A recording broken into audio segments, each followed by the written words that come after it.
оскільки в багатьох немає світла, але все-таки вирішили рухатися за графіком. Запис буде виставлено в Ютубі. Тому ті, хто не змогли підключитися вживу чи одразу, зможуть завжди переглянути запис і ознайомитися з дійством, яке буде відбуватися сьогодні. А сьогодні буде дійсно цікаво з огляду на програму. І я, мабуть, передаю слово Лідії Іванівні. Вона казала, що вона хоче оголошувати таких поважних наших гостей і засновників, і організаторів цього заходу. Прошу, Лідія Іванівна. Чомусь не чутно вас.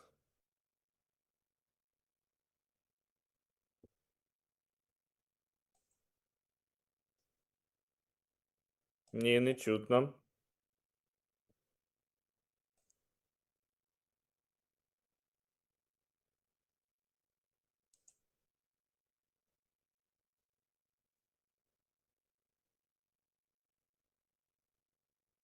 Ні, не чутно, нічого не чутно.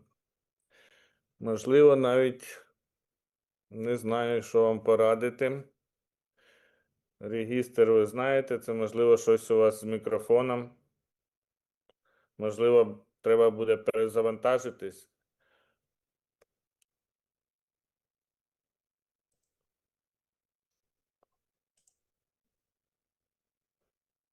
Ну, поки у нас виникає технічна проблема, скажіть, будь ласка, у нас Василь Григорович має виступити з вітальним словом, президент Академії педагогічних наук, академік Національної академії наук, академік Національної академії педагогічних наук, але він, у нього співпали заходи, і він зараз в Харкові має знаходитись, тому привітання своє він у якості запису нам надіслав. Хто володіє записом, чи можна його запустити? Так, запускаємо. Шановні учасники конференції, щиро і сердечно вітаю вас від президії Національної академії педагогічних наук України, від себе особисто, з початком роботи. Обдаровані діти, скарб нації дуже вдало, на мій погляд, відображають значимість обдарованості дитини, обдарованості людини, роль обдарованих людей в розвитку суспільства. Вона завжди була значима. Сьогодні і в майбутньому, на мій погляд, ця роль ще більше зростає. І обумовлено це абсолютно об'єктивними передумовами. Перш за все, це інноваційним типом прогресу людства. Інноваційний тип, який характеризується, зокрема, дуже швидкою динамікою змін, знань, ідей, технологій, умов життя і діяльності людини, самого суспільства, суспільних відносин і тому подібне. І ось ці інновації, ці нововведення, вони не з'являються десь, вони творяться найбільш обдарованими людьми. І тому обдаровані люди сьогодні, а перед тим вони обдаровані діти, це не просто скарб нації, це рушійна сила подальшого динамічного розвитку нації і конкурентоспроможності нації в конкуренції з іншими державами, з іншими націями. Про значимість визнання інноваційного розвитку свідчить хоча б та обставина, що в цьому році Нобелівський комітет присудив премію в галузі економіки 3 вченим, які досліджували інноваційний розвиток, які досліджували, власне, як інновація впливає на розвиток економіки, на розвиток суспільства. Цікава досить думка, що інновація – це, безумовно, розвиток, але інновація, її запровадження веде до руйнування іншого, до руйнування того, що вже відстали. І вони ставлять завдання, а яким чином суспільство повинно реагувати на це, яким чином потрібно з одного боку заохочувати майбутніх інноваторів, а з другого боку підтримати і тих, які терплять розорення, руйнування в результаті того, що з'являється більш сучасна технологія, більш сучасна практика порівняно з тою, яку сповідували вони. Я цим самим хотів ще раз підкреслити, що і в роботі з обдарованими дітьми сьогодні ми повинні серед іншого звертати увагу на здатність цих дітей до інноваційності. Повинні формувати, розвивати в них інноваторські аспекти, інноваторські риси, бо це надзвичайно важливо, адже без інновацій, без їх відчуття, без готовності, до речі, їх впроваджувати, не відбудеться будь-яка обдарована дитина чи обдарована людина. Тому переконаний, що на сьогоднішній конференції і в майбутньому кожен із нас буде максимально тримати в полі зору ось це явище, інноваційність. А для того, щоб це робити, потрібно розуміти сутність інновацій, сприяти утвердженню істинного розуміння інновації у суспільстві. Тому що буває часто у нас, і зараз ми спостерігаємо, коли те чи інше слово стає модним, і його часто використовують незалежно до реального змісту, до відповідності того чи іншого явища, саме інноваціям, інноваційному розвитку. Тому ще раз, шановні друзі, щиро вітаю вас з початком конференції і бажаю успішної роботи. І, безумовно, ми щиро дякуємо нашим захисникам, дякуємо за їх героїзм, за те, що ми маємо можливості жити, працювати і проводити такі цікаві конференції. Дякую вам. Дякуємо, Василю Григоровичу. Дійсно, інновації, а в розрізі обдарованості це креативність, це те, що має вивести чи привести нас до перемоги. Навіть історично так складалося, що ніколи Голіаф не переможе Давида, який за допомогою креативності знайде шлях до перемоги. Лідія Іванівна, ви з нами? І знову ви не з нами. І щось у нас робиться зі звуком. Добре, намагайтеся вирішити, значить, це питання, пробуючи різні регістри. А ми рухаємося далі. І за планом у нас привітання від Станіслава Олексійовича Довгого. Чи ви з нами, Станіслав Олексійовичу?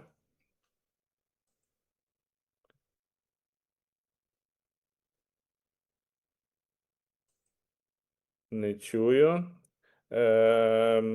не бачу. Було повідомлення мені, що він намагається підключитися, але теж, вочевидь, сьогодні у всіх технічні збої. Як тільки в нього вийде підключитися, ми запустимо його в ефір. А зараз запрошую співорганізатора нашої конференції Дениса Борисовича Свириденка, завідувача кафедрою ЮНЕСКО з наукової освіти в університеті Драгоманова. Прошу, Дениса Борисовича.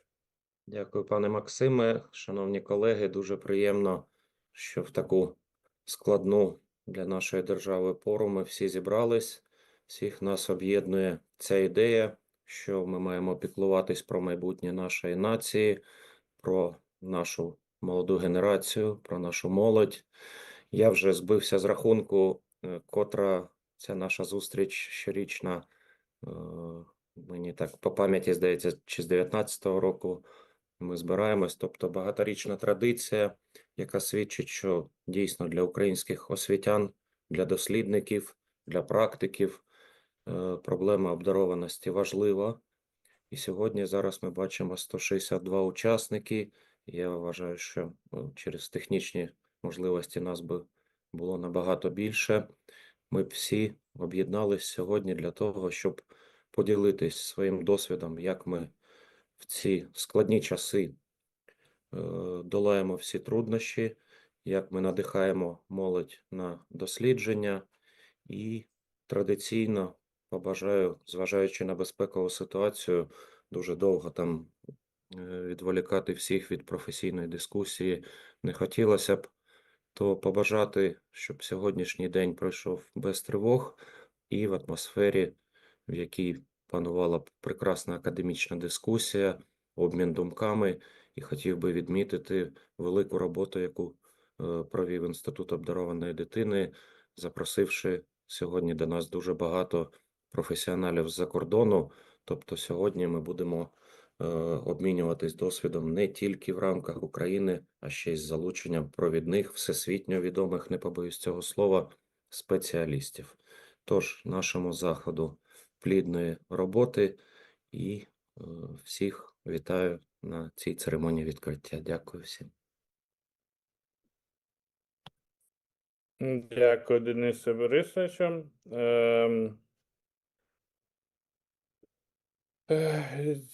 Насправді вимушений трошки відкоригувати. Сьогодні у Zoom присутні тільки доповідачі. Решта аудиторії у нас споглядає конференцію, бере участь через засіб трансляції, такий як YouTube. Ну, все це зрозуміло зроблено для того, щоб ефір був чистіший, щоб, як ви знаєте, не було вкраплень, шумів і так далі, і тому подібне. А на нашу конференцію зареєстровано близько 2000 чоловік, ну, між іншим. Я думаю, Станіслав Олексійович, як під'єднається, дасть про себе знати. Тоді зараз запрошу себе до слова.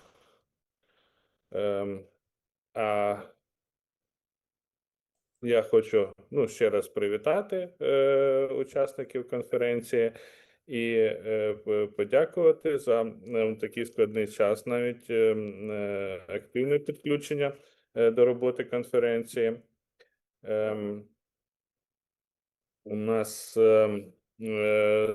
захід, як я вже сказав, буде транслюватися на YouTube, і ця кількість учасників з 2000, можливо, навіть переросте, подвоїться, тому що можна буде переглядати із часом. І також дякую співорганізаторам нашого заходу, завдяки яким наша конференція завжди тримає високу планку і в якості, і в значущості. Це Мала академія наук, це, вибачте, Міністерство освіти, це Національна академія наук, університет Драгоманова. Також цього року дійсно ми маємо рекордну кількість закордонних ключових спікерів з неймовірною географією від Сан-Франциско до Токіо, де чи то проживають, чи на момент участі беруть участь спікери, або я навіть сказав би друзі, наші друзі по обдарованості.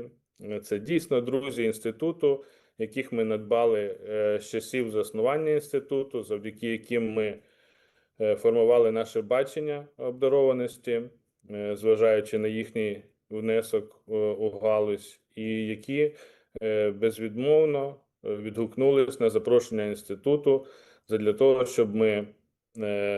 щоб мати можливість поспілкуватися з учасниками наживо, тобто поважаючи наші зусилля в освітній діяльності і в такі непрості для нас часи. Відкриє конференцію ключовою доповіддю Альберт Циглер, з яким я познайомився у 2008 році в Празі. Це відомий вчений, автор актіотопної моделі обдарованості. Як ви знаєте, у світі загально прийнятих таких концепцій, моделей не більше 10, тобто це один із розробників галузі обдарованості. Я певен, що аудиторія матиме численні запитання до доповідача, тож не соромтесь, задавайте. Це унікальний шанс поспілкуватись напряму. Я з задоволенням перекладу запитання. Далі продовжить нашу конференцію Джуді Коган, авторитетна вчена з Ізраїлю.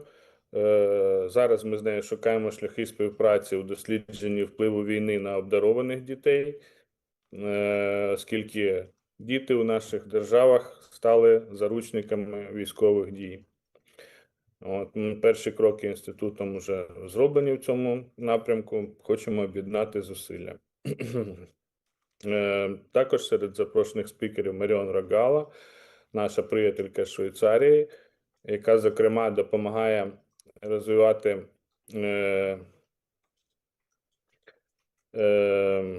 яка допомагає обдарованим дітям, які вимушені були виїхати з України, продовжувати розвивати свій талант в Швейцарії. Вона розповість про співпрацю обдарованих дітей і вчених. Тревор Тепс, наш теж давній друг, англійський вчений, який мігрував до США із Великобританії.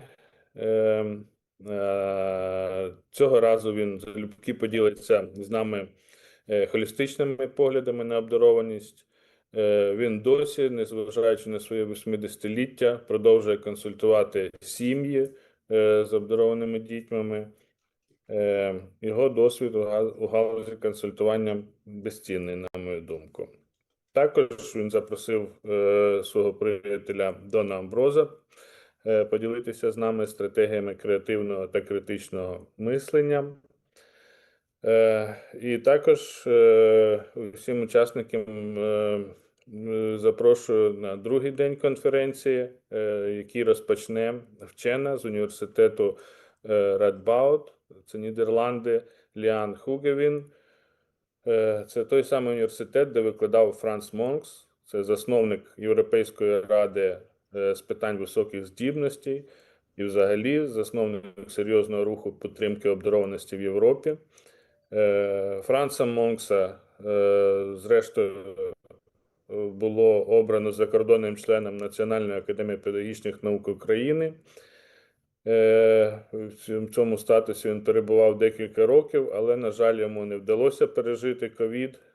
Але він не залишив інститут на самоті і заповів нам співпрацю з Ліан, яка вже неодноразово підтримувала нас у поданнях на європейські гранти, а завтра привітає учасників і поділиться баченням розвитку обдарованості в Європі.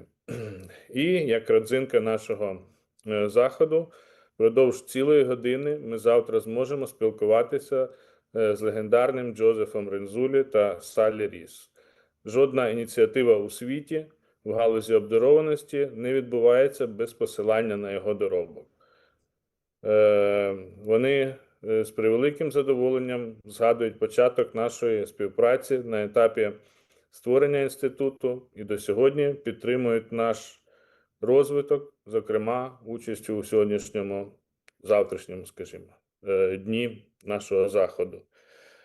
Тож, де б ви не були, що б ви не робили, не пропустіть цієї унікальної миті. Водночас буде і 2 відеозаписи з попередньої конференції, з огляду на те, що якість їхньої трансляції минулого разу не була повністю задовільною через проблему з сервером. Зараз я кажу про Девіда Гамільтона, з яким ми входимо до робочої групи з наукової освіти Європейської Федерації Академії природничих наук та гуманітарних наук. А другий запис на прохання учасників було оснащено українськими субтитрами. І записи будуть транслюватись у завершенні кожного робочого дня, для того, щоб якщо хтось вже ознайомився з ним, міг раніше завершити день.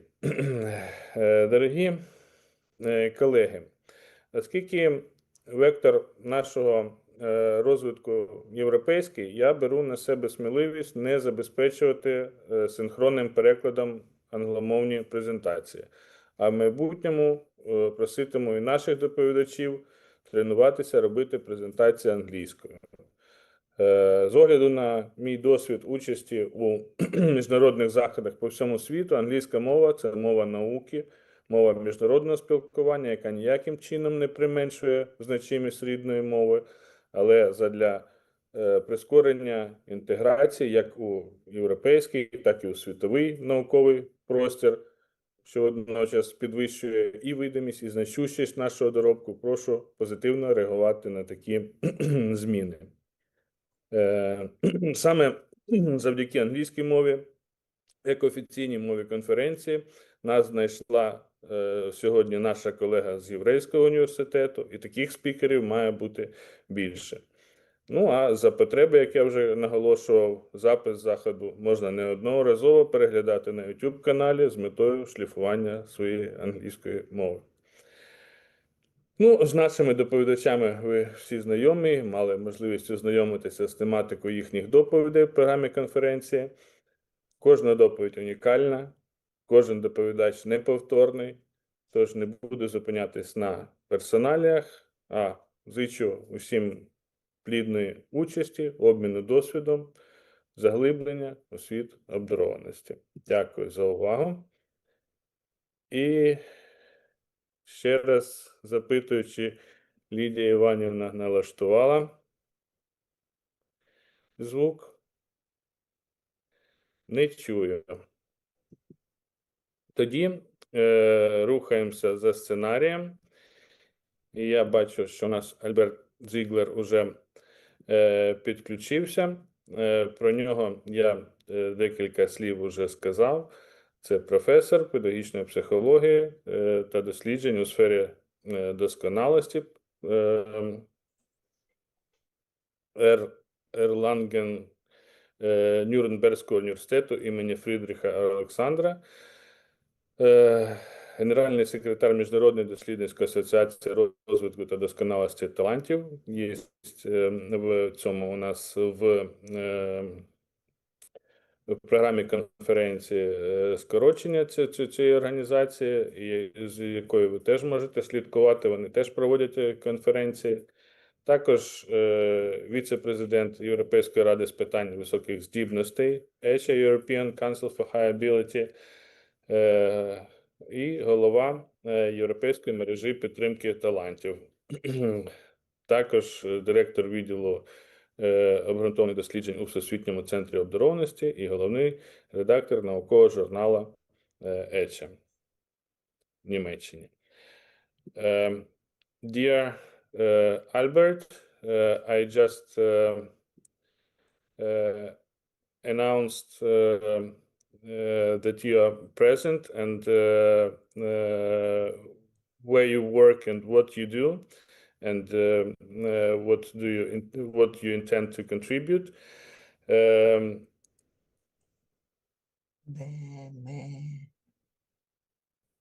It's a very terrible night this day because of measles attacks, and now most of Ukraine is out of light. So we are not sticking exactly to the program. So you are 5 minutes earlier, but we discussed it. So please, floor is yours.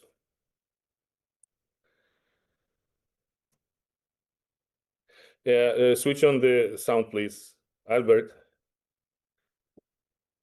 Yes, sorry. Good morning, everybody. Welcome to my presentation today. I think I start right away. Can I share my screen, Max?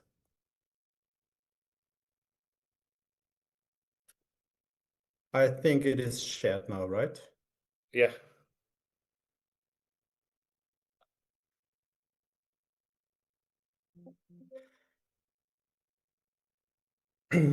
So, my topic this morning is what resources are needed to promote talent. And I will speak to you in particular about the law of the minimum, how I want to show you today gifted education, talent development, our theories have changed over the last years. So there's a new paradigm. Let me start with some quotes. This is a quote by Irina Subotnik, Olszewski, Kubilius, and Frank Worrell. They say, outstanding human performance continues, of course, to intrigue experts and the public. However, the focus is often on the individual performer or producer, with rare, only a little attention given to the additive part played by circumstances and contexts. And this is true. When we did some gifted education, we focused mostly on the individual, gave enrichment courses, for example, and things like that. But this is a summary of a lot of research in behavioral sciences. Chater and Loewenstein wrote this 2 years ago. They say, so far, an influential line of thinking in behavioral sciences is that many of society's most pressing problems can be addressed at the level of the individual without modifying the system in which the individual operates. Results from such interventions have been disappointingly modest. And if you look, for example, at the average effect size of talent support, it's not so high what we traditionally achieved. They continue, the authors, but more importantly, they have guided many behavioral scientists to frame policy problems in individual, not systemic terms, to adopt what we call the I frame rather than the S frame. The I frame is the individual frame. Our target is the individual. But I want to convince you that the S frame, to look at the system of talent support, is much more important. What is this old and the new way of looking at the things? Old, find the talents, nurture them. This is a two-step process. But nowadays, we know, look at your system, develop first your system. If you develop your systems, the talents will follow, and then support the talents plus the system. I quote now myself some earlier publications from me. I wrote before, there are as many talents as there are resources and opportunities. So it's not about finding the talents, it's about creating your talents. Or another quote, wherever educational capital and learning capital are available in sufficient measure, there is talent.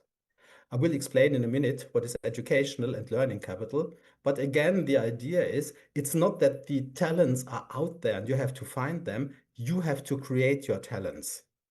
And the last quote here, wherever there are sufficient resources, their effective orchestration will lead to talent development. And we have now here two components. What kind of resources are important and how do they work together? How do they interact I will limit myself today, because I have only some minutes for this presentation, to just one principle, but there's of course more how they interact with each other. Let's take first a look at the resources I will walk you through. There are two kinds of learning resources, and the English terms for it are endogenous resources. Endogenous resources are within the children. So motivation would be in the children, intelligence would be in the children, learning strategies would be in the children. But there's another kind of resources. When we look in the environment, there are also resources we can use for talent support. For example, you see here the play material, toys. You see here other kids who can be enriching this kid. So we have endogenous resources within the individual, and we have the exogenous resources in the environment of the talents. We call the endogenous resources in the individual learning capital. They are close to the learning of the person. The exogenous resources outside the individual, we call them the educational capital. And the question is now, what kinds of learning capital do we need? Exogenous resources. What kind of educational capital do we need? The exogenous resources. There are now, I think, around 200, 220 studies who give them a very close look. And what they came up with is this categorization. When it comes to educational capital, we distinguish 5 different capitals, and the same when it comes to learning capital. We distinguish, again, 5 learning capitals. This is embedded in a complex model. I do not talk today about this model, but I want to give you an idea why these capitals, all the 10 capitals, are important. And it makes not much sense to just promote one of the capitals. You have to promote them all. Let's take a look. I want to introduce 2 boys to you. This is Adam and Lukasz. They are from Poland. Let's assume both boys have the same talent. We assume everything is the same in their life, except for the economic situation of their parents. I give you some examples what Adam's parents could afford. They have the money to buy that, in contrast to Lukasz' parents. They can send their son to summer schools where he learns learning strategies and whatever. They buy him a chemistry box. They send him to a language course in the United Kingdom to improve his English language. They gave him piano lessons. They can send him to an expensive private school. Now think, Lukasz and Adam, they have the same talent, but whom would we expect to have a more successful talent development? Probably Adam. And when you look around in the world, in which countries do we have the Nobel Prize winners? Most of the innovations, patents, the rich countries. So having economic resources will make a difference how many talents we can have in our country. But let's take a look to the other capitals. Cultural capital. So do we value learning, for example? Do we value education? This is again the same logic. We have 2 girls in this case, Anna and Nora from Hungary. They have the same talents. Assume everything is the same in their life, except their cultural educational capital. Here are some examples of what Anna experienced, but Nora not. Their parents have an academic background and envision for Anna an academic career too. Their parents talk frequently with her about school, are really interested about what's going on in school with Anna and want their daughter among the best. Nora's parents do not care so much. Anna's friends like learning. Anna's teachers are highly motivated what would we expect? Even if they have the same talents, we will probably expect Anna to have a richer, a wider talent development. Let's look at social educational capital. These are two boys from Denmark, Victor and Carl. The same logic applies here again. The same talents, everything is alike in their life except social educational capital. Example of Victor's social environment. His mother stayed at home to raise her boy. Victor's family are all academics. Victor has a personal mentor. He's a retired math teacher and can teach him math. Victor is a member of the math club at his school. So even if they have the same talent in mathematics, whom would we expect to have a better development with his math talent? Probably Victor. Let's look at the next capital, infrastructural educational capital. Meet the two girls here, Emily and Lucy from Ireland. I give you now again some examples of Emily's environment, which are not in Lucy's environment. Everything else is the same with the girls, including the level of talent. Now the examples of Emily's environment. At home, they have more than 1,000 books. Not so Lucy. She has an own room, quiet place to work for her homework. She has stimulating toys at home, learning material at home, excellent schools nearby, a library around the corner. Again, even if we think both have the same talent, we would expect Emily to have a better start in her talent development, and she will probably accomplish more in her life. Now look at these two boys, Tiago and Rodrigo. I go now into a totally different field of talent. This is sports talent, and both boys, let's assume, are equally talented for football. They have the same talent, but Tiago, he has some things in his environment and Rodrigo not. His father teaches physical education, is a sports teacher. Tiago plays for one of the best Portuguese football clubs. His coach has a training license for football and develops individual training routines. His football club employs a physiotherapist for the youth teams. So if he is injured, he will recover much faster than Rodrigo. And he receives also, for example, health education. If they have the same talents, if they play the same amount of football and so on, we would expect Tiago to become the better football player later on. So now we talked about 5 capitals in the environment of talents. Let's focus now on the talents within, the resources within the talents, sorry. These are Mia and Lena from Switzerland. I give you now some examples of Lena's organismic capital compared to Mia's, and the idea is again, both have the same talents, but these are the differences between the girls. Lea has regular sleeping time in a quiet room, no media use the last 60 minutes prior to sleep. Her mother puts emphasis on healthy nutrition.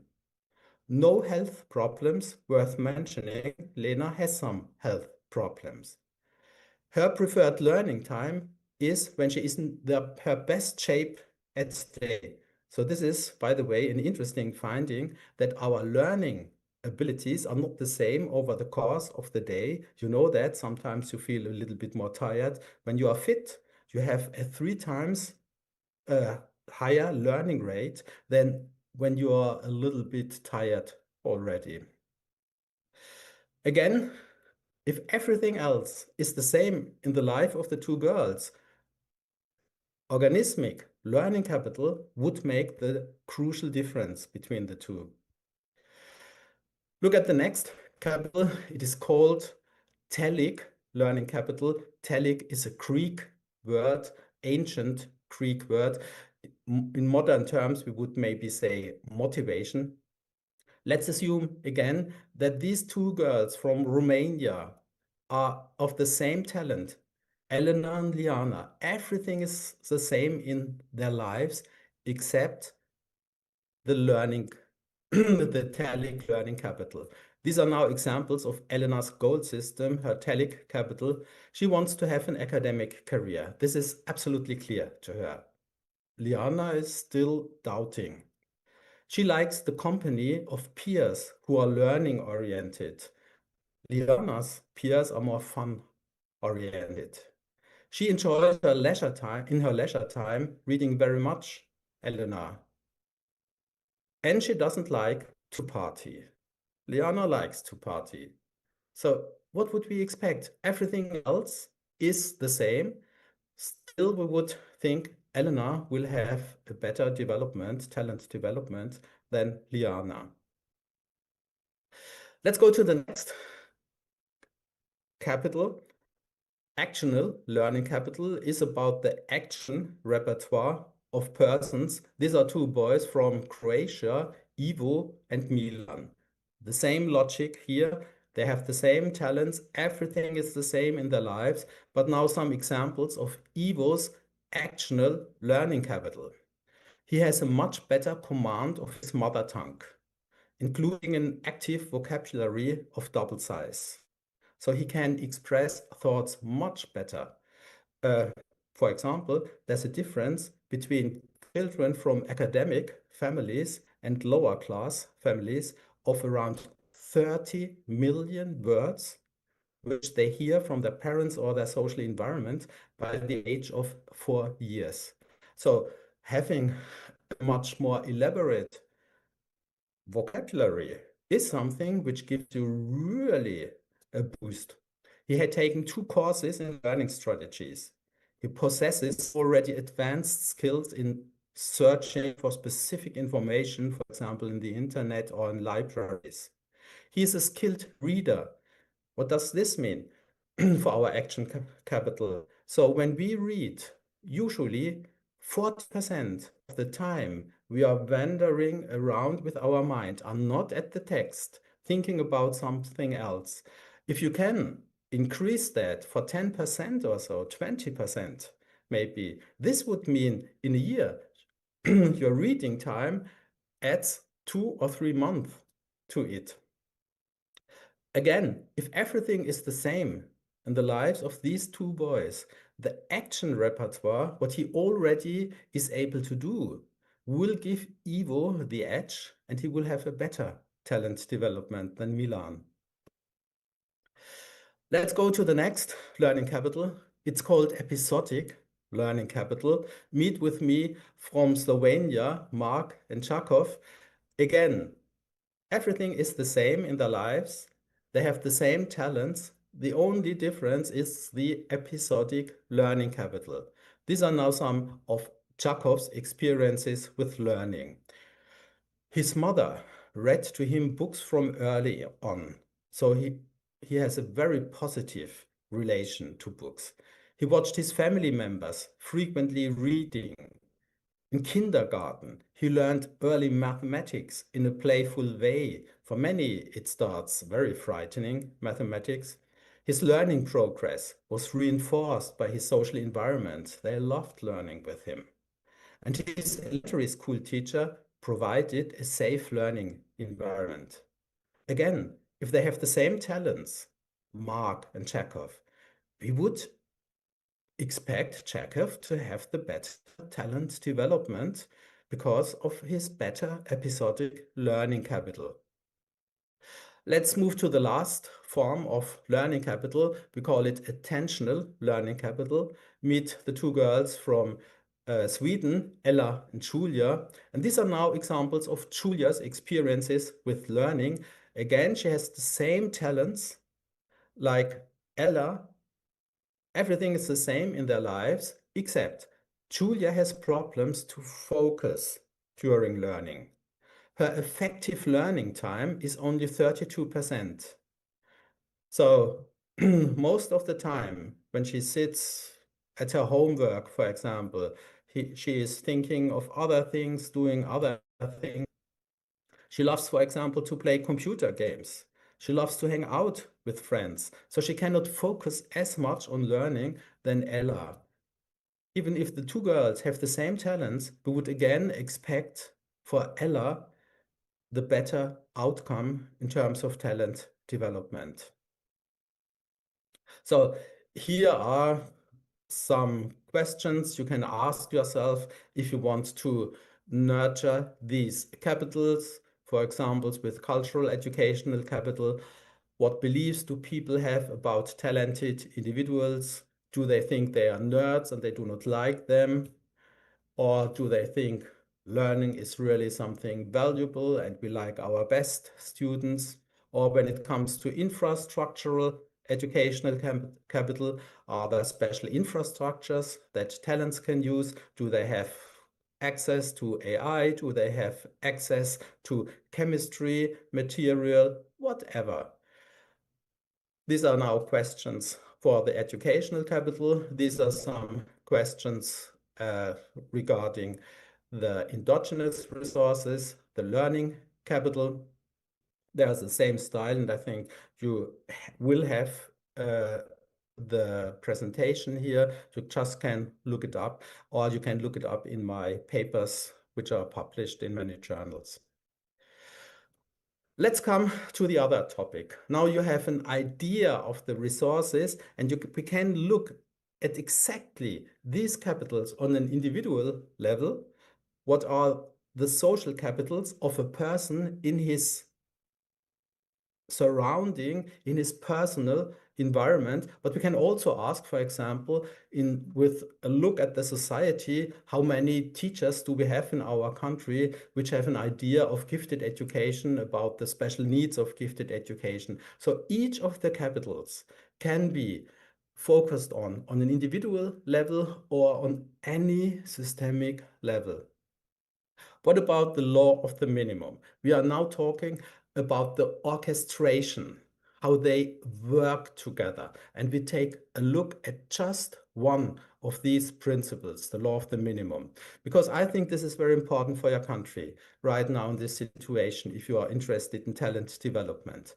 According to the law of the minimum, growth is limited not by total resources available, but by the scarcest resource. The idea is the same idea. Like a chain is only as strong as its weakest link. So here is the claim. If one resource is missing, then the outcome is really low.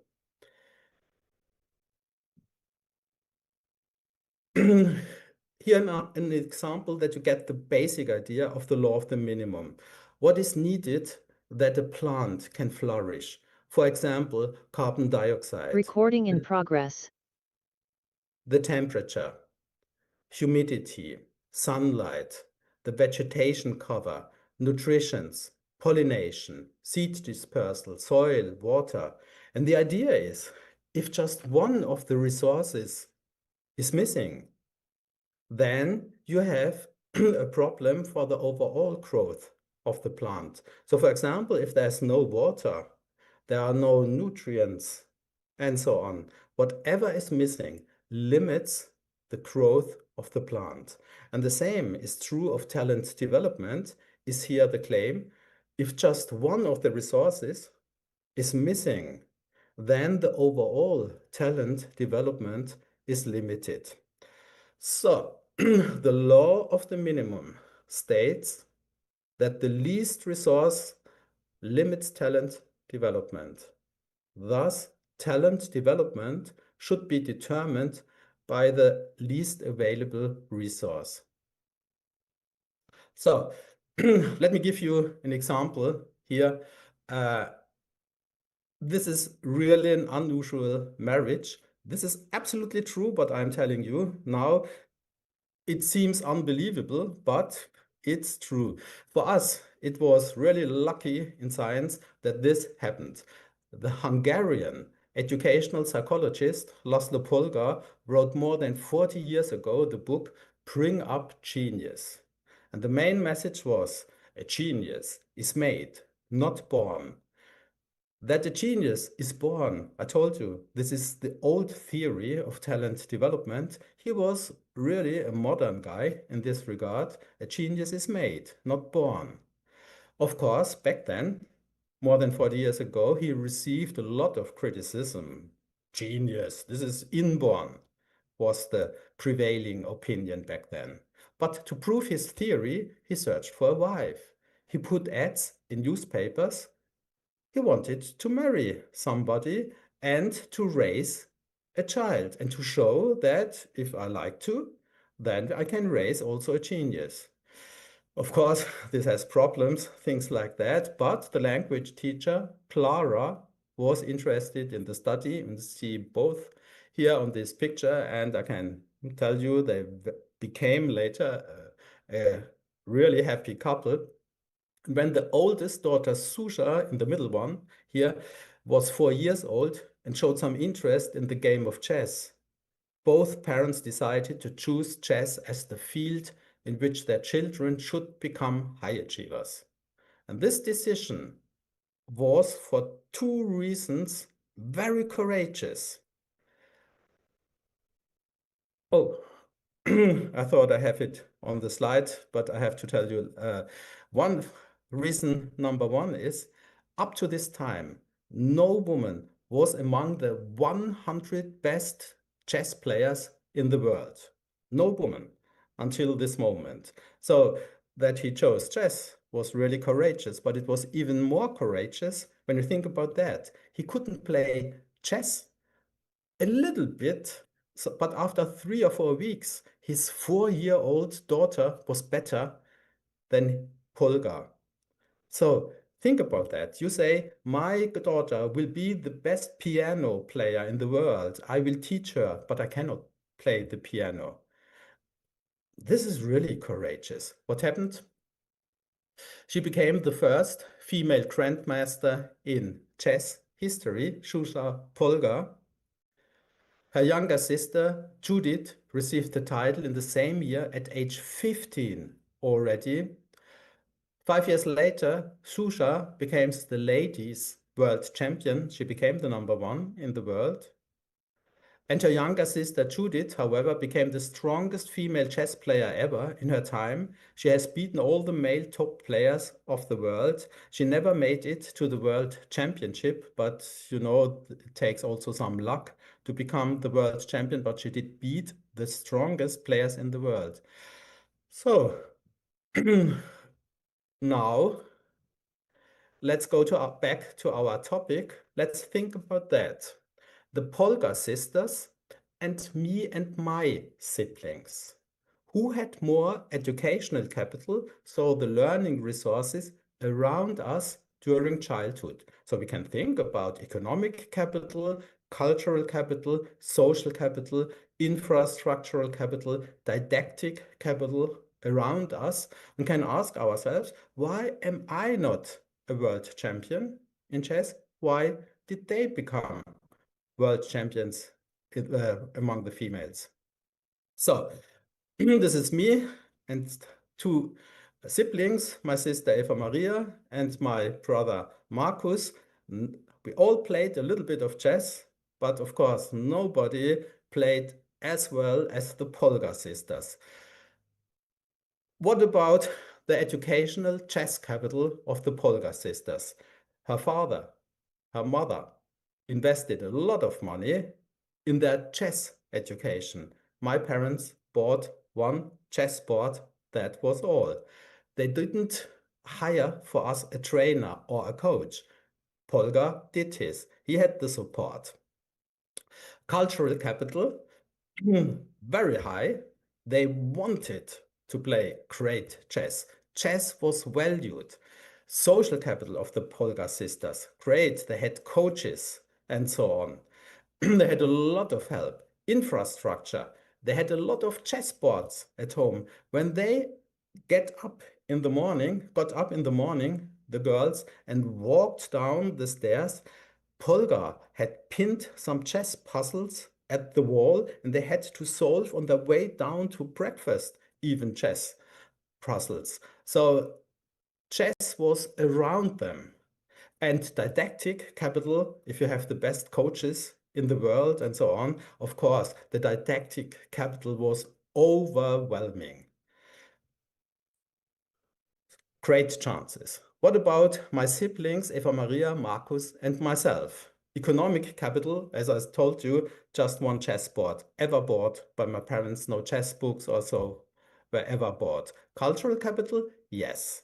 My parents liked the idea of playing chess, so when I was a boy of 5 or 6, they taught me to play chess.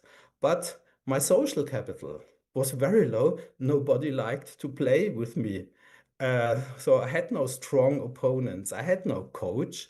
Infrastructural, yes, I had one chessboard which was in a cupboard, and I had to pull it out and so on. So there was not the infrastructure like the Polgar sisters. Didactic capital, I had no teacher who taught me the chess. My father taught it to me, and he was also, of course, a hobby player, so he had no idea of openings and so on. So my educational capital was clearly lower than the Polgar sisters, and so it's understandable that the Polgar sisters went up with their talent development. The Ziegler siblings stayed at their initial level, more or less. And now we are talking about the law of the minimum and what this has to do now with the educational capital of the Polgars and of us. So we can ask, who has a higher correlation between the chess-related educational capitals, the Polgar sisters or the Ziegler siblings? And if you look here at the Ziegler siblings capital, or my capital here, you see here this zigzag and you think they can't be related. But look down here, the prediction is the correlations between the chess-related educational capitals are higher for the Ziegler siblings. Everything is very up for the Polgar sisters, and this should not be correlated, but this should be correlated. This is a very strong proof that the law of the minimum applies, and let me show you the logic behind it. Polgar sisters, all the capitals are there at the top. And what happens for the Ziegler siblings? If the law of the minimum is true, then the capital with the scarcest capital determines the overall outcome. So this means all the capitals are in a way pressed down by the law of the minimum. If you have no water, the water scarcity determines how much the plant can grow. So this is just the lowest capital which is here important. And this is indeed what we found. This is now with school children and their talent development. At the right-hand side, you see the correlations of those at the lower developmental scale, so the low achievers, and you see much more high correlations. Everything is here correlated with the capitals. Then at the left cluster, these are the high achievers. So the lowest resource presses down the developmental capacity of the whole talent. And the idea is, when a talent struggles due to severe limitation, many aspects of their cognitive and emotional system become tightly coupled. This happens because the talent's entire learning process is dominated by the bottleneck. For example, if I don't have prior knowledge in mathematics, I will not understand anything, and other things will align. For example, then frustration, motivation, working memory use, and learning progress all move together, showing high correlation. So this scarce resource dominates the rest. Small variations in one factor, anxiety, effort, prior knowledge, strongly influence the whole system. And when one limiting factor is improved, another factor often immediately becomes the next bottleneck. So, for the experts among you who are more familiar with a mathematical background, of course, we run sophisticated mathematical models about the data. These are data of, I think, 1,500 students. And you see here maybe the simplest model. This is the model which just the lowest resource as a predictor predicted as much, almost as much as all the 5 capitals together, and the explained variance is very high. So you see here, if you are familiar with a little bit of giftedness research, the correlations between the resources and learning outcomes are much higher than the correlations between intelligence and learning outcomes. Resources strongly predict learning outcomes. Let's go back at the beginning. I said an influential line of thinking in behavioral science is that many of society's most pressing problems can be addressed at the level of the individual. We focus in talent development and on individuals, but we have to modify the system in which the individual operates. This was the basic statement for this presentation. And the results, this is a quote by Chater and Loewenstein, was results from such interventions which focus only on the individual have been disappointingly modest. And many of the trainings and so just focus on one aspect of the individual. For example, they are doing something with the interest to raise the interest or to raise, let's say, competencies, but in isolation. Here, what they found across behavioral sciences, last paragraph of the quote, but more importantly, they have guided many behavioral scientists to frame policy problems in individual, not systemic terms, to adopt what we call the I frame rather than the S frame. And my plea for today, what I wanted to tell you is, you have to do holistic, systemic talent development to provide all the resources. And you have to orchestrate the resource development. I just talked about the weakest resource in this chain, but of course there's more how you can combine it, but there's also more time needed to explain to you that.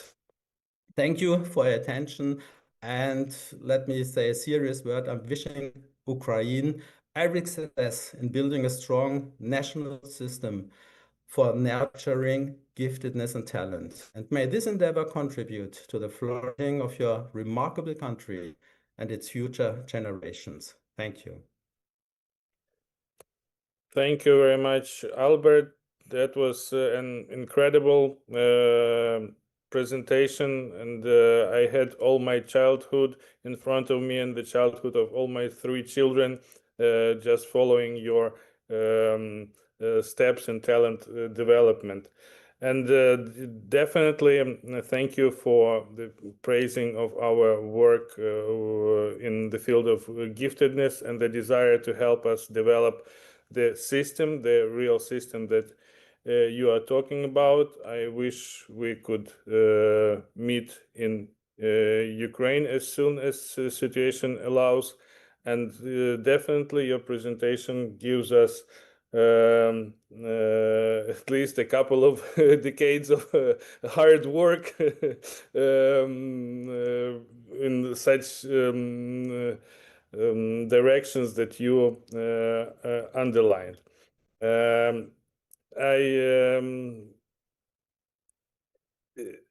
It seems to me that most of the things are clear from your delivery, but there is one question I want to ask you how important is the country's legislation in the respect of building the system, and is it necessary to have the definition in this legislation of giftedness, which sometimes or most of the times limits the vision of giftedness from the holistic view to some limited aspects? Yeah, you know, very difficult to answer this question. What is necessary here? So what we see is change comes in many cases from grassroots movements, so from bottom up, not top down. This doesn't mean, of course, that top down plays not a role, but it is very difficult to change top down, let's say, the attitudes of teachers, for example, or the values of the parents, and these are the crucial factors. Of course, government legislation must in some ways change things. You know, if they resource better the schools and things like that, this will have an impact. But it's like, if you ask me, how important is it that you have, let's say, a steering wheel in the car, or is the wheel more important? Everything plays together here, and if you take some things away, so the outcome will be limited by the scarcest resource. This is what I wanted to tell you. So you have to work on many things if you want to have a real good talent development system. It's a big, huge endeavor.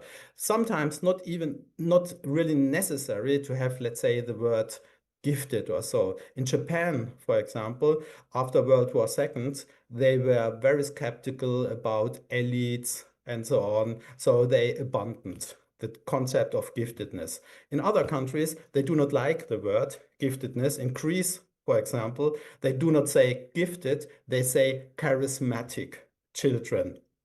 In China, for a time, they hated also the term gifted, so they said super normal children. So very funny, but you can still do good work with it. So it always depends how the parts fit to each other, and you can do it without a clear vision for gifted talent development. Then you believe more in high abilities or things like that, or high achievers and so on. But that we need in every country to flourish high achievers. This has been shown in numerous publications. Their contributions of the high achievers or the gifted is more than proportional.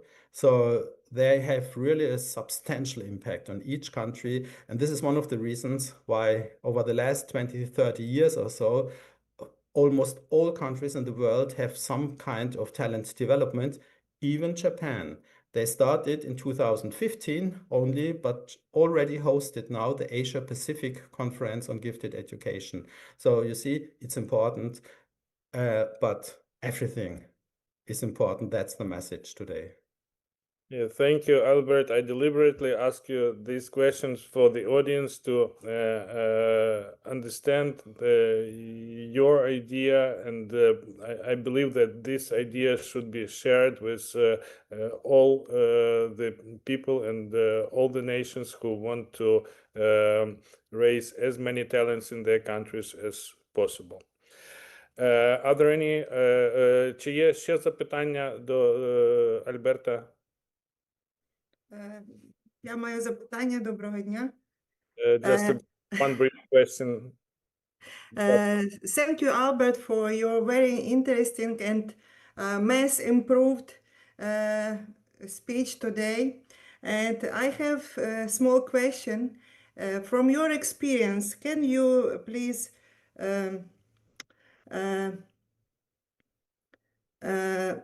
say about there are some resource, one or two, in each country, for example, they serve as a critical limited factor.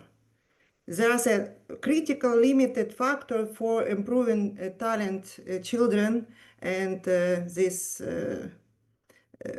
possibility to grow in future. There are some, from your experience, you are you research a lot of studies about this theme, and can you say one or two? Yeah, let's say this, for example. But first, I have to warn you about something. I tell you about the limited resource for talent development. I do not say, I do not suggest a way. So this is still up to parents what they choose for their children. This is not a recommendation I give to you. This is just about the outcome. And a change in Western countries was, for example, the work ethics, the motivation of the parents. So let's say 50 years ago in Western countries, they want their children to learn and to advance in life. Nowadays, this resource, cultural capital, changed a little bit, and they want their children to be happy. Of course, this is also a valuable goal, to have their children happy. But let's go to China, for example, or Singapore. They are much more ambitious for their children. So in terms of talent development, there is much more cultural capital. Their parents want them to be good.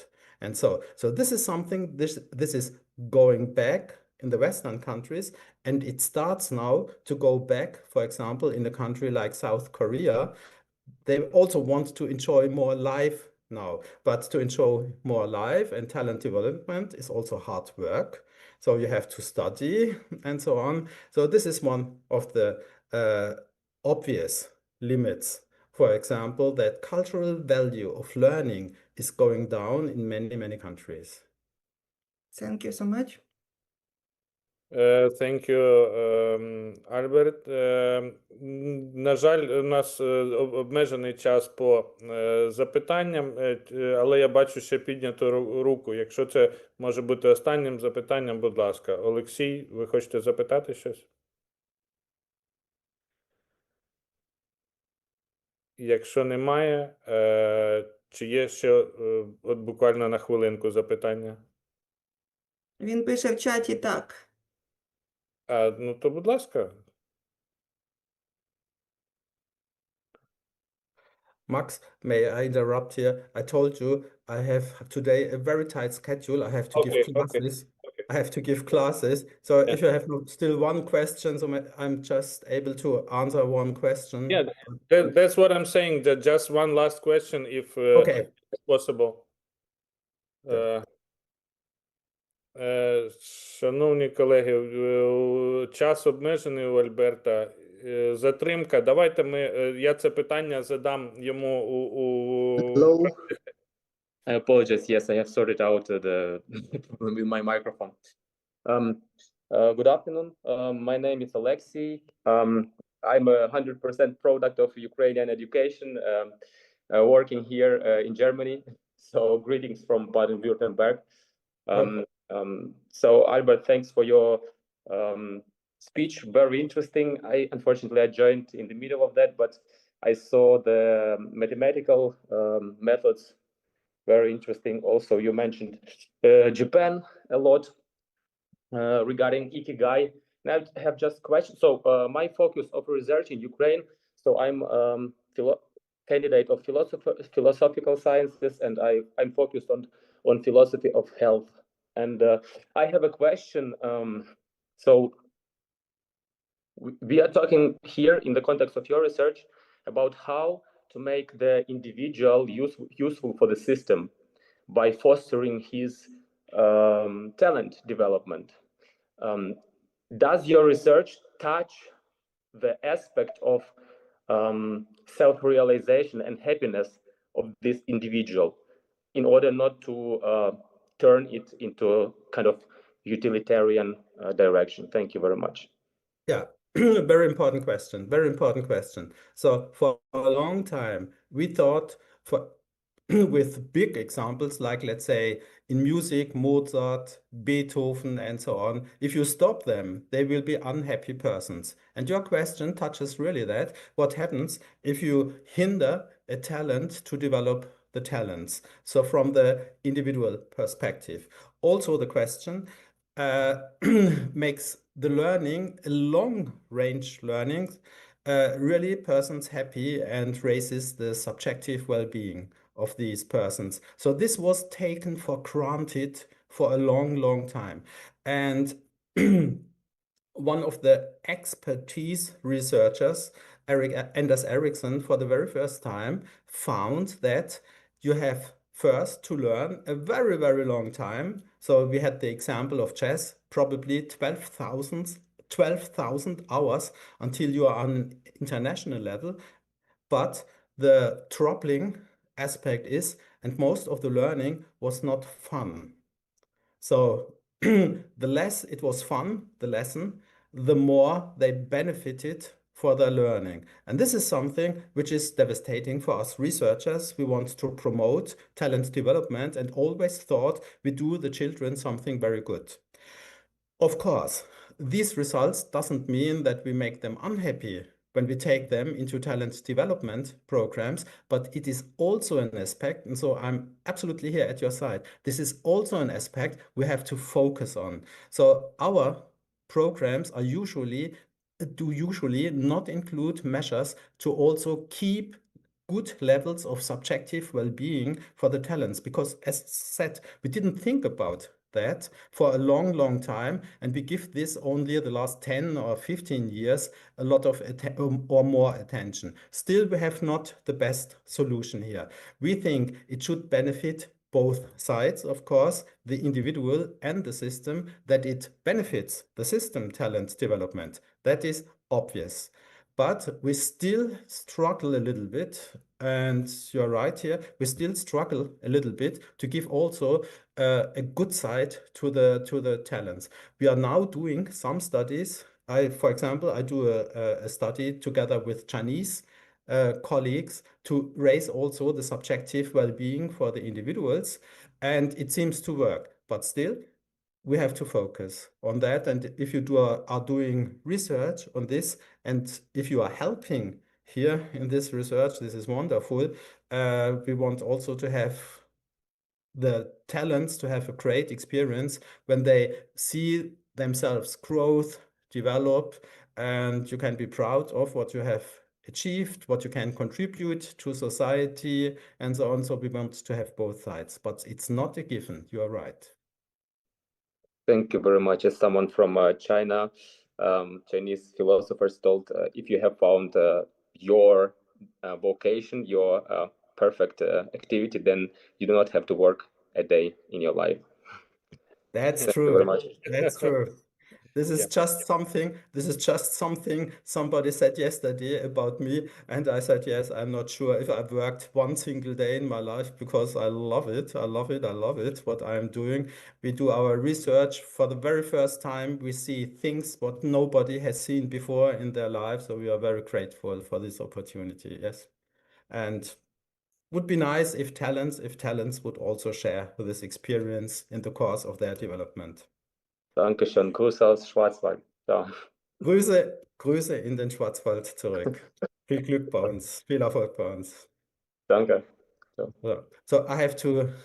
Yeah, thank you. Thank you, Albert. We are not holding you any minute. I just want to thank you on behalf of all the participants, and I hope for future prolific collaboration between us. Have a good day. Thank you for your enormous contribution.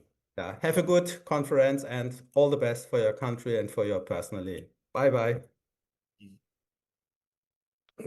Дякуємо пану Зіглеру. І з задоволенням запрошую нашого наступного доповідача, доктор Джуді Коган, дослідниця та викладачка в галузі освіти. Вона має ступінь доктора філософії з освіти Єврейського університету в Єрусалимі, де працює викладачем на кафедрі педагогічної освіти. Вона також є викладачем магістерської програми в школі освіти академічного коледжу Хемдат. І основні напрямки її досліджень зосереджені на когнітивному різноманітті в освіті з особливою увагою до обдарованості та гендеру. Вона є членом Всесвітньої ради обдарованих та талановитих дітей, до якої ми входимо. Також входить до різних професійних комітетів. І вона також є засновницею клініки Synapse Learning and Brain, яка займається розумінням та покращенням когнітивних процесів і процесів навчання. Dear Judy, I hope you are with us, and I just introduced you, and with the extended characteristics of your personality. And the floor is yours, please. Okay, thank you, and I'm very glad to be here. And I'm really glad that Albert Ziegler talked about what he talked about in the first session, because now we are going to focus on gender, the same concepts, but we are going to focus on gender. I don't know what's the situation in Ukraine about gifted girls, but I know that all over the world, we have a problem with gifted girls. Do you have the same problem in Ukraine? The minority of gifted girls? I wouldn't say that this is a crucial problem, because girls are widely represented in all the spheres, in governing, in science, so it's not that big problem. But we never we always want to see more girls everywhere. Okay. So that's not the situation, not here in Israel, not in the States, not in modern countries. So this is surprising. And my aim is to understand why. Why girls and women in general are underrepresented in all kind of not only gifted programs, but also and mostly on high positions that lead to economic power. So we leave the power to the males. So that's what I mostly do. And as I said before, women are still underrepresented in the fields requiring logical reasoning and like STEM, science, technology, engineering, and math, high tech and stuff. And I try to understand why. We know a lot of things that stop women from proceeding. There are some like internal factors and external factors. The internal factors are like the very low self-esteem of abilities. We know that they have like a very personal, here in Israel at least, of trying to be like a girl. I mean, like getting married. I did, before this research, I did a research on gifted girls. They were about 13 years of old age. And I asked them, gifted girls, in mathematics especially. And I asked them in the interviews where they want to go when they grow up. And they said, well, it depends who am I going to marry and where am I going to live, and if I will have some kids, so maybe I will stay home. 13 years old.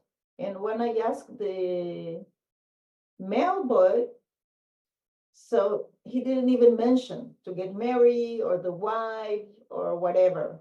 They say, I'm going to go to high tech, to be a scientist or whatever. And they didn't even mention to getting married as interfering in their interest. So we know from the literature that also there is no difference in brains between, I don't know if you know, we have here in Israel a very well-known professor who deals with gender differences in brains. Her name is Daphna Yoel. And she found that there is no such thing as male brain and female brain. So we know there are no differences in the brain. We also know that there are no cognitive differences. So we are still, Diane Halpern did a lot of work about it. So we are still wondering what stops the woman and the girls from taking equal duties and whatever. So I started to say that we have the internal factors like low self-esteem, especially in logical and whatever, seems like a high IQ. And they have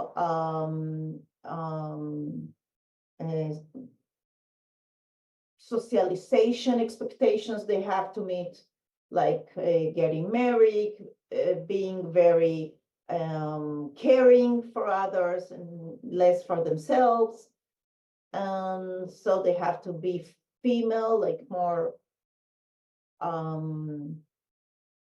thinking about getting married, raising the children and whatever.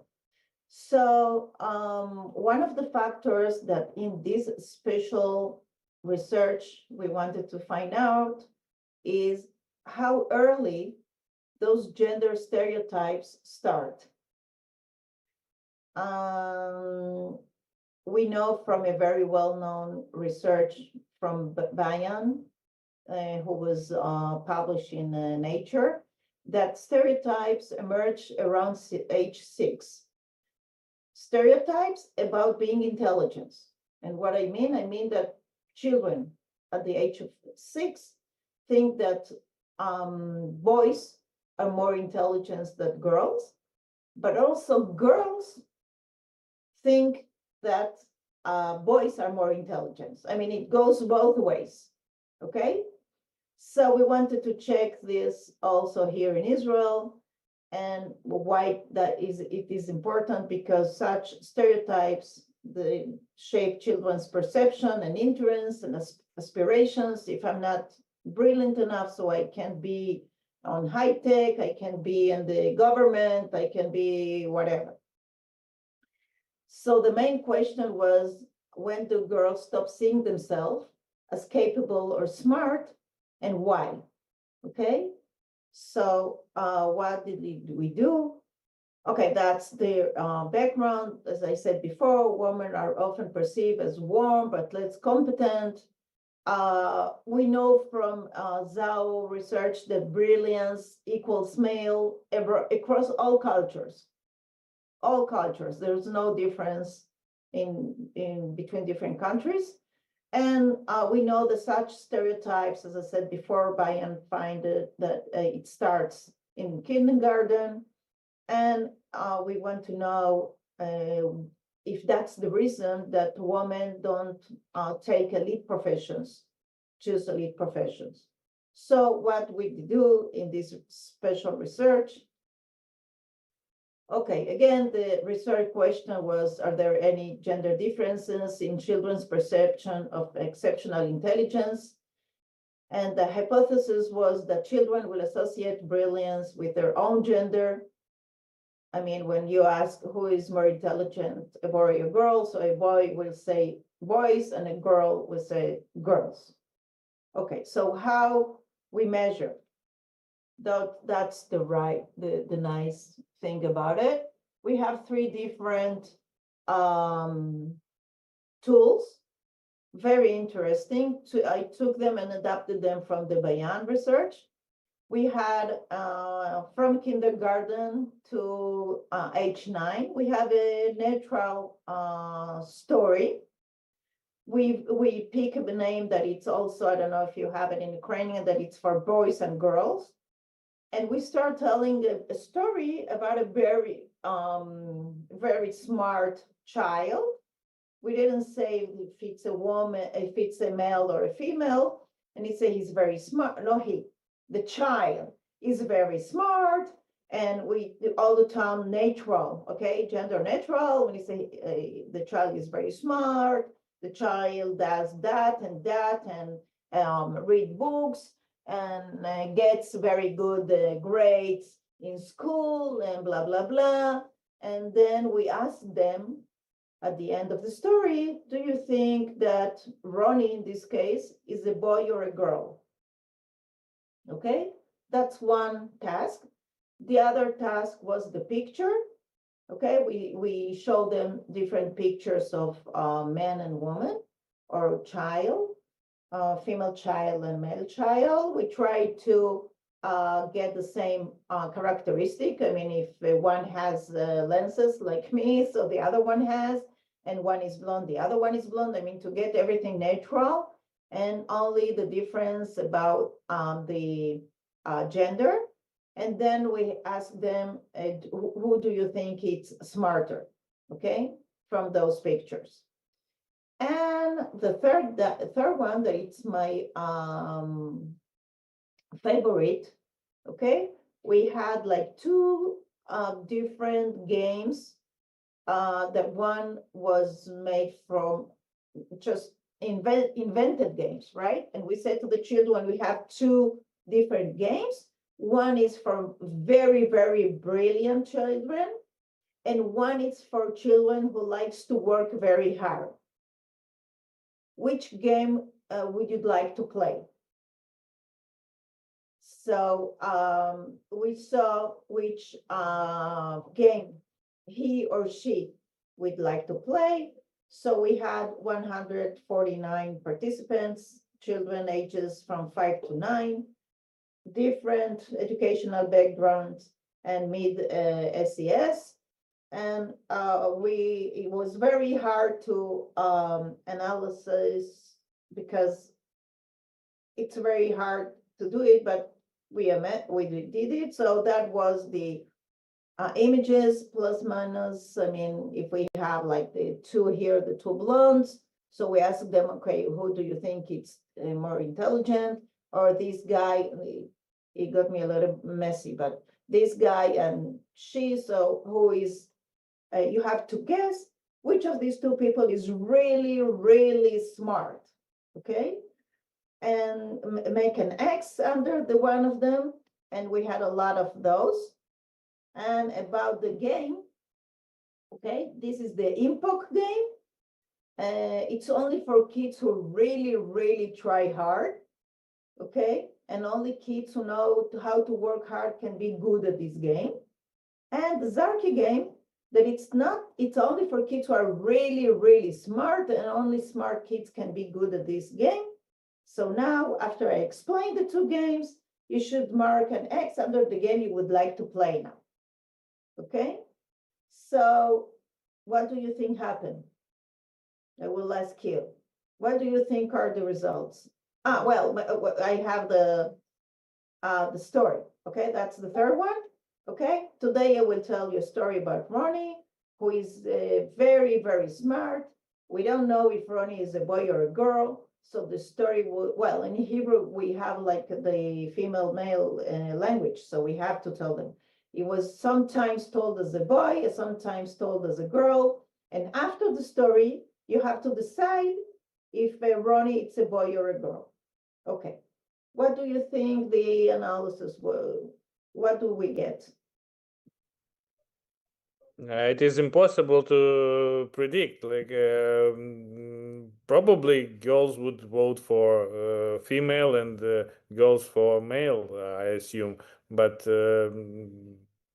not 100%. Okay. First of all, we have only different ages. We have 5 years and 9 years. Do you think are going to be the same? Again, maybe the earlier, the more they think of the same gender. I mean, the girls would play the girls. Okay. We did it only per child, so they don't have like group influence. Okay, we took every child. Okay. Someone else wants to tell me what he thinks about it. What did we find? Okay, so I'll keep going. Okay, those are the boys. Okay, and boys attributed intelligence to boys, approximately 77%, and to girls, only 23%. Okay, and girls attributed intelligence to girls, 57%, this one, and to boys, only 43%. Okay, I mean, if we can say something that boys, they think they're much more intelligent than girls, and girls are not very, they're more equal about attributing intelligence to gender. Okay, what else did we find? Per task, okay, in the Ronnie was the story.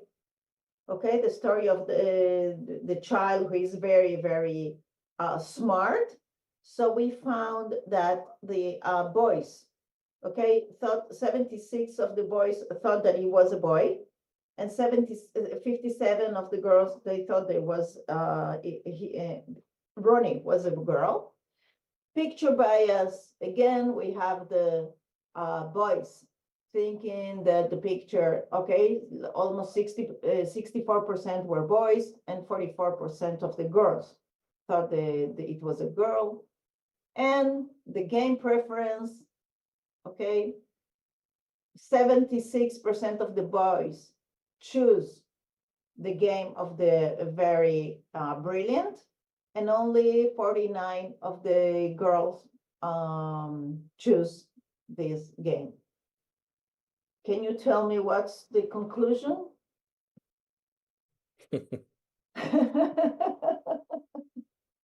You go ahead. That's an very interesting story.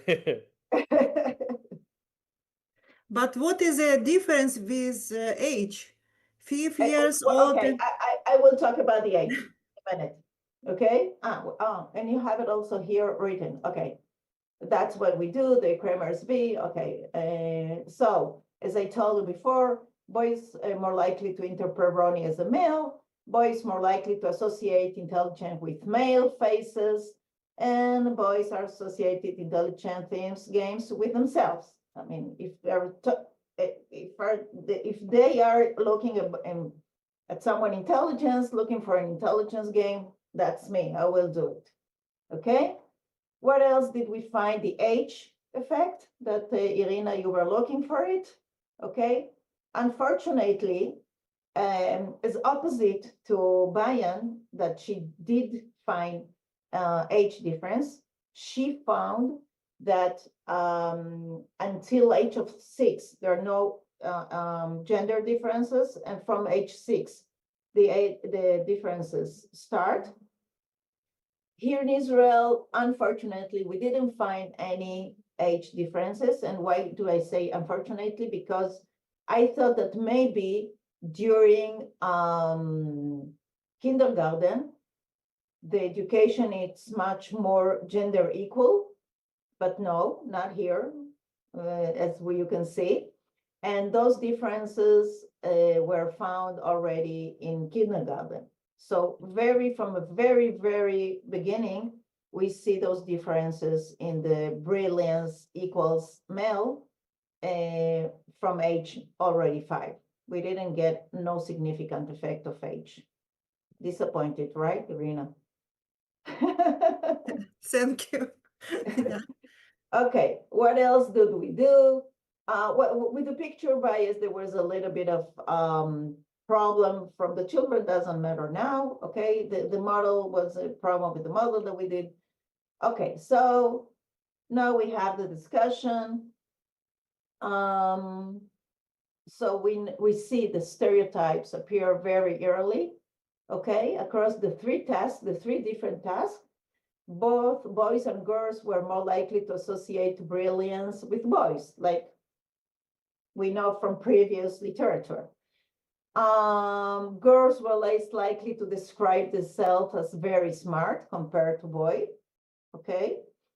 So what we can learn, that we suggest internalization of the idea that exceptional intelligence is male from a very early stage, okay?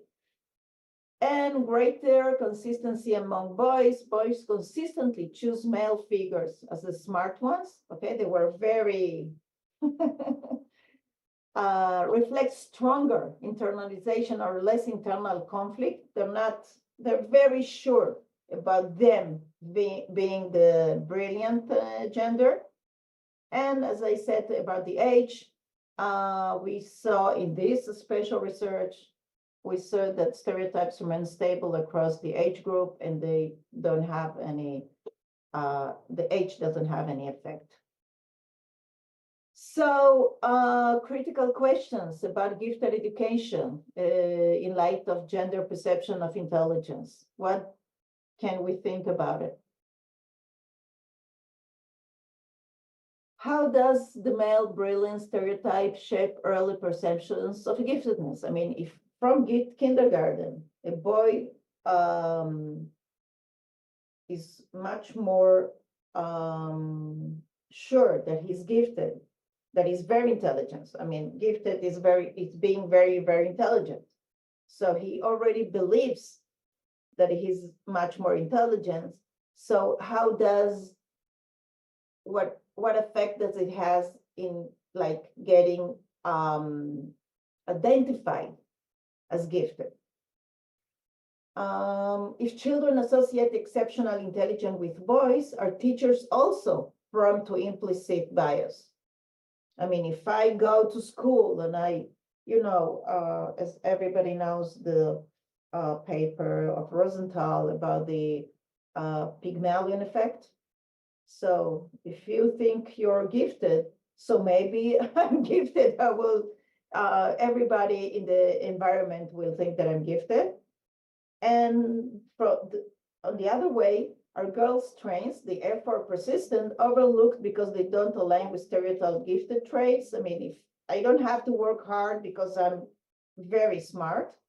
So if I'm not very smart, I have to work hard. That's what we found in the game, okay? The game task.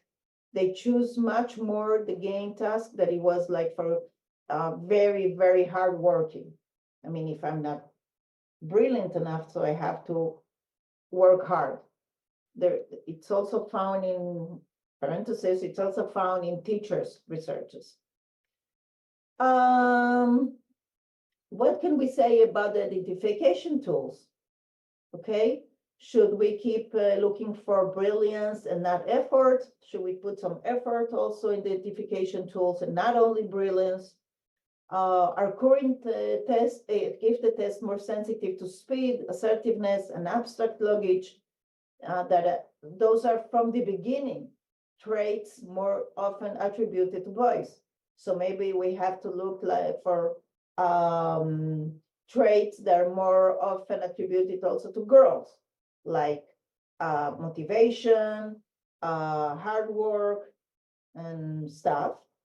And do girls risk exclusion due to self-perceptions that downplay exceptional ability? I mean, if I think that I'm not brilliant enough, so maybe I'm not brilliant enough, and everybody will think it, and that's the way I'm going to do in the test. Okay.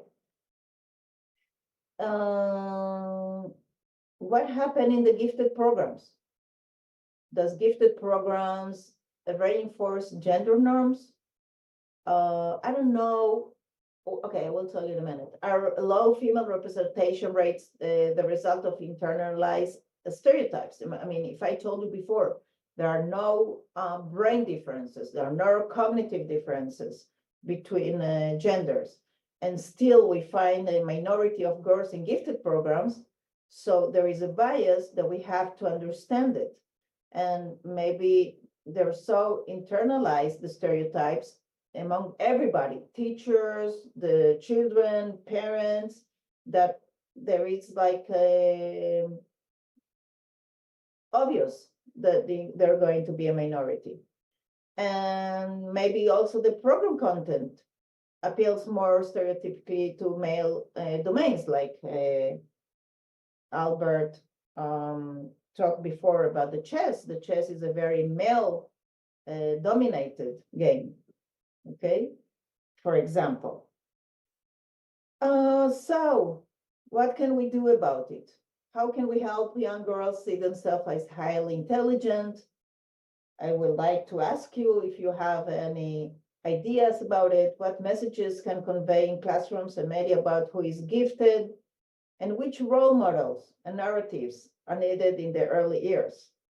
Okay, I always tell here in Israel, I don't know, I will be happy to hear what in Ukraine is the same. When a gifted, not gifted, just a girl or a boy comes home and said, I have homework in math and it's very hard and I can't do it. Who helps in math homework in Ukraine? The mother or the father? Mother. The mother? Yes? Okay, so in Israel, the most popular sentence is, wait until your father comes home, he knows math better. So we already are telling her or him, I'm not brilliant enough in math, and wait until the brilliant come home and he will help you with like high level math. I'm not talking about elementary school. I'm talking like about high level math in high school. Okay, so all those messages get over again and again. Okay, so maybe boys and girls, that I did a research about it, and it's a very big difference about boys and girls' experience in the label gifted. Okay, and girls are less willing to take intellectual risk due to socialization. I don't know about Ukraine, but here in Israel, girls don't want to be very intelligent because maybe I won't find a boyfriend, maybe I won't be very sociable with others because people don't like very intelligent people. So how do inner and outer expectations shape gifted trajectories? I mean, okay, are we supporting confidence gifted identities in all children? Okay, it's okay to be a gifted children, a gifted girl especially. Okay, I teach a course in the Hebrew University about giftedness. And do you know how do I call the course? That's my perception about giftedness. The name of the course is How Much the Crown Weighs. Okay, it's not maybe you can translate it Наскільки важить корона? I'm translating if someone doesn't understand. because it's not so simple to be gifted, and it's not so simple, it's even simplest to be a gifted girl. So how much the crown weighs, that's the name of the course. Okay, so what can we do with the teachers so they can recognize diverse expression of giftedness? How can we train to reduce unconscious bias? And what can we do with the educational staff to look beyond the stereotypical indicators also when we go to the class and ask teachers, who do you think is gifted? We do here the test in Israel in second grade that it's about 7 years old. So most of the teachers name boys or girls? Of course, boys, okay? When you ask a teacher, who do you think is gifted in your class? Most of the names are boys, not girls. So we have to, like, the conclusion that we have to make a society change, not only gender game. Okay, so that's all, and I would like to hear if you have like some ideas, questions, whatever you think it's relevant to what we just talked about. Thank you very much for your presentation, and we definitely should consider all the challenges that you raised. As I said, there is not a tragic problem in Ukraine with these notions, but we still need to consider, because I believe that self-esteem is the issue that for girls is most of the times you should explain, you should work on it, and that causes a lot of problem. Чи є ще хтось хоче додати? Будь ласка, Наталія Іванівна, але коротко, бо час уже... Thank you. Dear Judith, many thanks for your presentation, for your unique methodology of research, giftedness, and gender. I'd like to ask about STEAM education, STEAM approach to education, to learning. To your opinion, is this approach can help to us decide the problem, to see and help to see girls as more high capable and intelligent, smart. What can you say about it? Okay, I will tell you, because I wrote a very big paper about it and it was published. But here in Israel, they think that beginning from the age of 12, 13, 14, they have it's a very good idea to do mentoring, female mentoring to gifted girls, so they will get to choose much more elitistic professions. And what I was trying to say, and also today, it's that if you don't start at kindergarten, it's lost. Because when you have to choose at the age of 12, you've already 6-7 years thinking that you're less intelligent than a male. So it's very, very internalized, your stereotype. So you have to start your gender equity education from the beginning. So my suggestion is to start from kindergarten. And we have a few pilots here in Israel of gender equal kindergartens. I mean, I don't know if you have also in Ukraine, in kindergarten, you have a place to play when you have a male doctor and a female nurse. Okay, and they say, okay, why is that? The doctor can be, the physician can be a female, and the nurse can be a male also. So it starts from kindergarten. And even if the child thinks like this, or even the teacher thinks that if we go to second grade, teachers, and ask them, who do you think is gifted? And most of the names are male names. So we already have this bias at the age of 7, even between the parents, the teachers, and the children themselves. So my conclusion is start as soon as you can. Thank you very much, Judith. Thank you very much, Natalia. And thank you very much for your participation. And I really hope for developing of our relation in studying how war influences gifted and gifted education. Yeah, I'm looking And forward. you have a good day.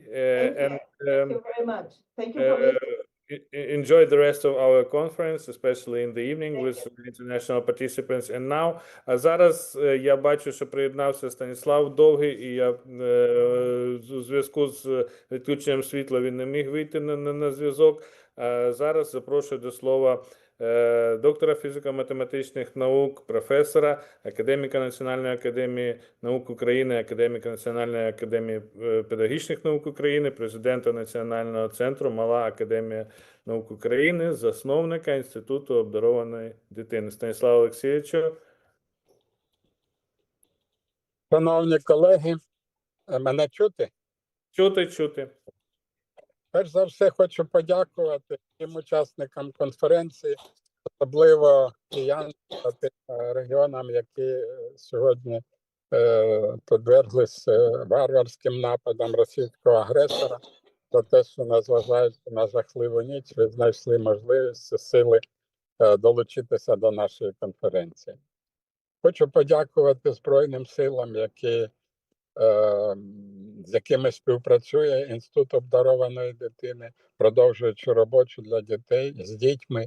Ми підтримуємо разом з Малою академією наук дітей, які сьогодні чоловіків, які знаходяться на фронті. В першу чергу дітей, сімей, батьки, яких загинули. Хочу відмітити, що 4 співробітників інституту, практично всі чоловіки призовного віку, сьогодні захищають нашу батьківщину. А багато сімей співробітників інституту, так як і практично більшість українців, понесли непоправні втрати, починаючи з перших днів війни. Вічна і світла їх пам'ять. Герої не вмирають. Але незважаючи на складні часи, інститут продовжує виконувати свої прямі обов'язки, широко залучаючи до гуманітарної допомоги військовим, внутрішньо переміщеним родинам, зовнішньо переміщеним дітям. Ще до анексії Криму, коли співробітники інституту не були обмежені в міжнародних подорожах, інституту разом з Малою академією наук вдалося налагодити широке коло міжнародних контактів у сфері обдарованості. Я сьогодні пригадую, як ми познайомилися в університеті Коннектикут з професором Рензулі та його дружиною, професором Салі Ріс, які згодом у 2009 році відвідали Україну на наше запрошення і тим самим заклали міцний фундамент роботи і досліджень у галузі обдарованості. Приємно, що сьогодні вони разом з нами, і ви матимете можливість наживо поспілкуватися з ними. Сьогодні всі наші міжнародні контакти, друзі, підтримують нас і в науковому, в особистому контексті. Про це свідчать і слова, і дії на підтримку України, особливо з моменту повномасштабної агресії. Наші колеги, друзі приймають наших дітей за кордоном, переконують уряди своїх країн у необхідності єднання проти спільного ворога. Інститут, до прикладу, заручився підтримкою університету Квебеку в Монреалі для дослідження впливу війни на когнітивні здібності дітей та їх психологічного здоров'я.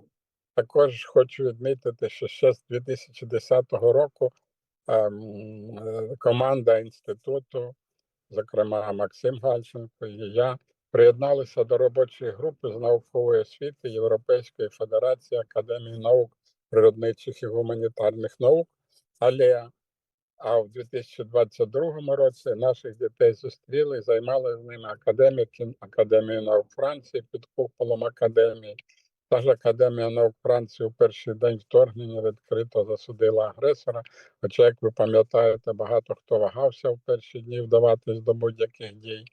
Також хочу подякувати лауреатам Нобелівських премій, біля 100 лауреатів підтримали Україну, підтримали наших дітей.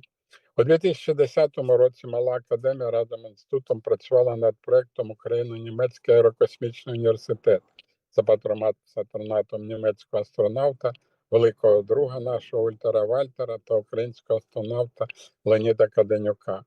А в 2023 році за підтримки німецького астронавта Ульриха Вальтера зібрано кошти та придбано повну вантажівку з метою передачі її у якості гуманітарної допомоги для забезпечення пересувних наукових виставок, лекцій у найвіддаленіші куточки України. Сьогодні ця пересувна експозиція, лабораторія подорожує по прикордонних регіонах України. Також перекладено з німецької мови та видано науково-популярне видання Вальтера «Божевільний світ фізики». Інститут продовжує працювати над такою тематикою, як музейна педагогіка, що є безпосереднім шляхом для розвитку талантів. Як відомо, Мала академія наук разом з інститутом уклала угоди про співпрацю між Європейською та Американською асоціацією музеїв та центрів науки «Ексайт» та «Стек». А завтра ви зможете поспілкувати з головним виконавчим директором наукового центру Онтаріо, Канада. Без такої тісної міжнародної співпраці